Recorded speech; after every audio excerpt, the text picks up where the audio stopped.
मेरे सभी बच्चों को मेरा प्यार भरा नमस्कार।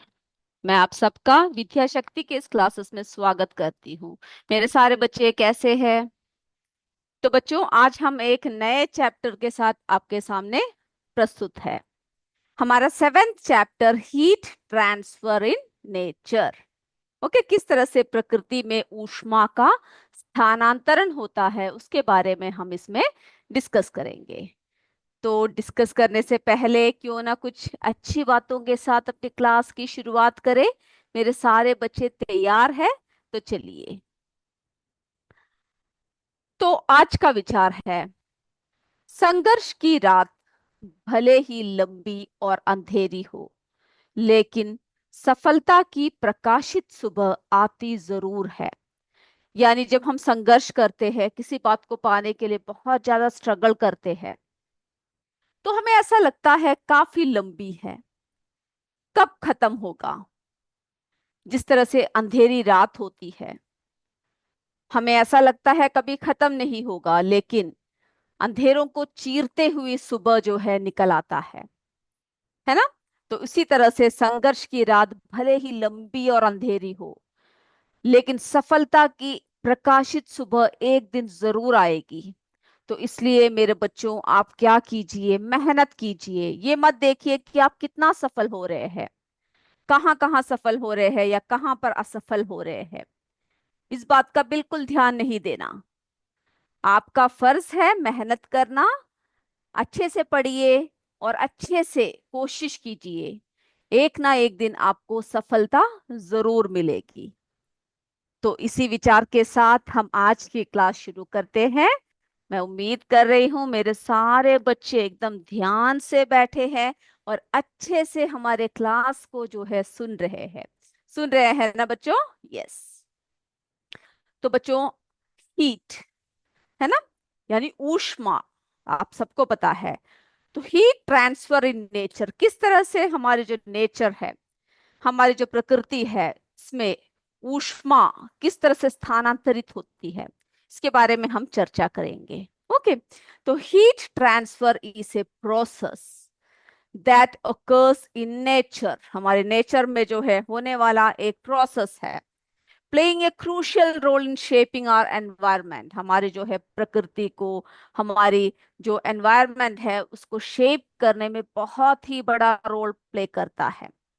ओके। जिसमें हम कंडक्शन के बारे में पढ़ेंगे। जो ऐसा प्रोसेस है, is the process by which heat is transferred from hotter part of an object to the colder part.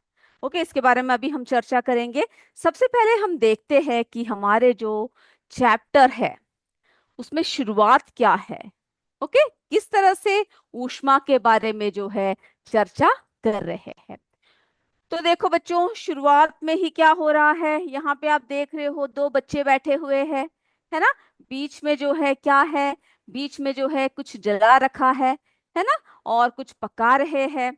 और यहाँ पे जो है उनके साथ में, है ना, साथ में जो है कोई उनके ग्रैंडफादर्स यानी ग्रैंडफादर एंड ग्रैंडमदर बैठी हुई है। तो जरा देखिए हम लोग ये क्या बात कर रहे हैं। ओके, तो ये जो है, ये जो बच्ची है इसका नाम है प्रेमा। ओके, प्रेमा जो है अपनी ब्रदर पाल्दन के साथ कहाँ पे रहती है, गंगटोक में रहती है। ओके, जो सिक्किम में है। तो एक बहुत ही सर्दी की, आपको पता है सिक्किम सब में कितना सर्दी पड़ती है ना। तो वहां पर जो है एक सर्दी के शाम को वो लोग क्या कर रहे थे, बैठे हुए थे जहां पर ये जो आग है यहाँ पे जला रखा है उसके पास बैठे हुए थे फायर प्लेस के।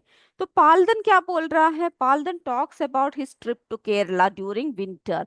तो पालदन जो है उसकी ट्रिप के बारे में बात कर रहा था जो केरला के लिए था। ओके। तो उसने क्या कहा, he says Kerala is warmer and more humid than Gangtok. तो गैंगटॉक से भी ज्यादा जो है गर्म, यानी गर्मी, गर्माहट कहाँ पे था, उसे कहाँ फील हुआ, वार्मर केरला में फील हुआ। ओके, और मोर ह्यूमिड, ओके, वहां पर जो है ह्यूमिडिटी ज्यादा थी और जो है गर्मी ज्यादा थी, यानी वार्म एटमॉस्फेयर था। तभी उसके ग्रैंडफादर बताते हैं कि केरला जो है क्या है, इज क्लोज टू इक्वेटर, है ना। आपने जो है, और फिर क्या है, उसकी एक लॉन्ग कोस्ट लाइन है। आपने जो है अपनी ज्योग्राफी सब में पढ़ा होगा इक्वेटर के बारे में। ओके, इक्वेटर क्या है बताइए। Yes, the equator is an imaginary line that runs around the middle of the earth, है ना, dividing it into two, the northern hemisphere and southern hemisphere. Okay, तो जो है वो पास इक्वेटर के है, तो गर्मी क्यों है? क्योंकि जो नियर बाई प्लेसेस है इक्वेटर की, वहां पर क्या होती है बच्चों? डायरेक्ट सनलाइट पड़ती है। Okay, the sun's rays strike the earth directly at the equator, जिसकी वजह से वहां पर क्या होती है? More concentration of solar energy, है ना, एंड हायर टेम्परेचर, और टेम्परेचर भी कैसा होता है? ज्यादा होता है। तो ये जो है बच्चे अपने दादा दादी से बात कर रहे हैं, और वो जो है क्या कर रहे हैं? इस बात को समझा रहे हैं। ओके, तो पालदन क्या कह रहे हैं? हमने पढ़ा है, क्या पढ़ा है? Sun is the main source of heat and light, है ना, आप लोगों ने भी पढ़ रखा है। सन जो है क्या है बच्चों? मेन सोर्स है हीट एंड लाइट का। And places near the equator are usually hot.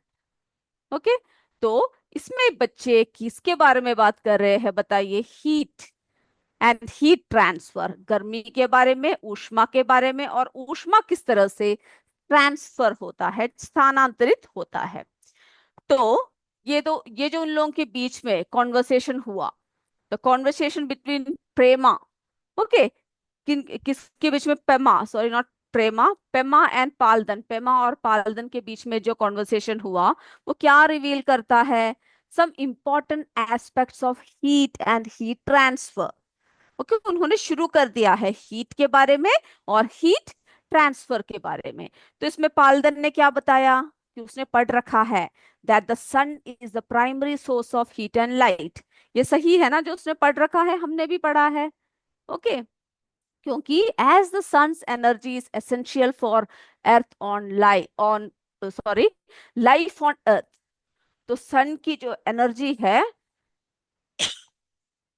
Sorry, तो जो सन की जो एनर्जी है वो बहुत ही एसेंशियल है। ओके, लाइफ यानी जो भी जीव जाल है, किसकी वजह से पॉसिबल है बच्चों? सन की वजह से।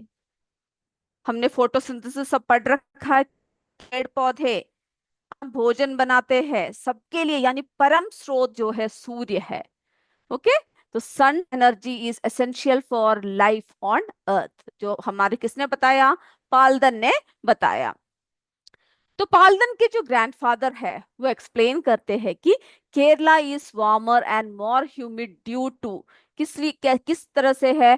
Proximity to the equator and its long coast line, यानी समुद्र के से जो है घिरा हुआ है। और जो नियर इक्वेटर है वो क्या करते हैं? जैसे हमने आपको बताया, रिसीव डायरेक्ट सनलाइट। जब डायरेक्टली सनलाइट वहां को जाएगा तो क्या होगा? रिजल्टिंग इन हायर टेम्परेचर, वहां पे जो है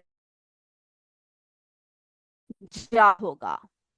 ओके, तो इतनी बातें जो है इसमें बताया, तभी फिर क्या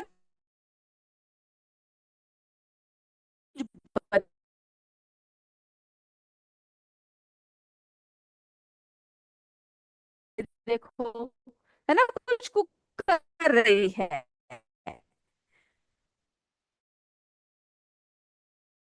सिक्किम का एक ट्रेडिशनल डिश है। ओके, और वो किस में बना रही है? एक बड़े मेटल की पैन में बना रही है। तभी पेमा ने क्या पूछा?